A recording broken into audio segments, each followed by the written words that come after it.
Financial freedom ಅಂದರೆ ಏನು sir? ಈಗ ನಾನು ಡೈರೆಕ್ಟ್ರು ಅಂತಂದರೆ ಅವರು ನಾನು ಯಾರೋ ಪ್ರೊಡ್ಯೂಸರ್ ಚಾನ್ಸ್ ಕೊಟ್ಟಿರ್ತಾರೆ. ಸರ್ ಒಂದು ಚಿಕ್ಕದಾಗಿ ಏನೋ ಮಾಡ್ಕೊಂಡಿದ್ದೀನಿ, ಒಂದು 4 ಜನ ರೈಟ್ರುಗಳು ಕೊಟ್ಟರೆ ನೀವು ಅವ್ರನ್ನೆಲ್ಲ ಸೇರಿಸ್ಕೊಂಡು ಪಾಲಿಷ್ ಮಾಡ್ತೀನಿ ಅಂದರೆ ಎದ್ದು ಹೋಗು ಅಂತಾರೆ ಅವರು. ಓಹೋ. ಸೊ ಹಂಗಾಗಿ ಆಮೇಲೆ ಅದು ದುಡ್ಡು ಬೇಕು. ಈಗ ನಾನು ಇನ್ನೊಂದು ನನ್ನ ಜೊತೆಗೆ ಒಂದು 4 ಜನ ರೈಟರ್ಸ್ನ ಸೇರಿಸ್ಕೊಳ್ತೀನಿ ಅಂತಂದರೆ ಅವ್ರ ಟೈಮ್ ಸ್ಪೆಂಡ್ ಮಾಡ್ತಾರೆ, ನಾವು ಅವ್ರಿಗೆ ಪೇಮೆಂಟ್ ಕೊಡಬೇಕು, ಇದೆಲ್ಲ ಇರುತ್ತಲ್ವ. ಅದನ್ನೇ ಹೇಳಿದ್ದು ಫೈನಾನ್ಷಿಯಲ್ ಫ್ರೀಡಮ್ ಅಂತ. ಸೊ ಅದೆಲ್ಲ ಸಿಕ್ಕಾಗ ನಾನು ಓಕೆ ನಿಂದೊಂದು ವರ್ಷನ್ ಬರ್ಕೊಂಬ, ನಿಂದೊಂದು ವರ್ಷನ್ ಬರ್ಕೊಂಬ, ಓ, ಅದರಲ್ಲಿ ಏನಾದ್ರು ಚೆನ್ನಾಗಿದ್ದರೆ ಅದನ್ನ ಇಲ್ಲಿ ಅಡಾಪ್ಟ್ ಮಾಡ್ತೀವಿ. Collective effort. ಕತೆ ಕೋರ್ ಐಡಿಯಾಸು ಎಲ್ಲ ನಮ್ಮದೇ ಇರುತ್ತೆ. ಇನ್ನೂ ಎಷ್ಟು ಚೆನ್ನಾಗಿ ಮಾಡ್ಬೋದು ಅಂತ ಅಷ್ಟೇ.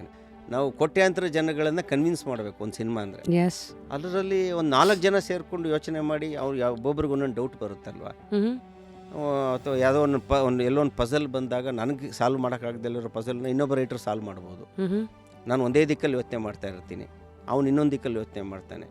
ಆ ಫೀಡ್ಬ್ಯಾಕಿಂದ ನನಗೆ ಇನ್ನೊಂದೇನೋ ಉಳಿಯುತ್ತೆ. ಅದನ್ನೇ ಕೊಲಾಬ್ರೇಟಿವ್ ಎಫರ್ಟ್ ಅಂತ ಅನ್ನೋದು. ಅದು ತುಂಬ ಇಂಪಾರ್ಟೆಂಟು. ಫುಲ್ ವಿಡಿಯೋನ ನೋಡಿ ಆನ್ ರ್ಯಾಪಿಡ್ ರಾಶ್ಮೀಸ್ ಯೂಟ್ಯೂಬ್ ಚಾನಲ್.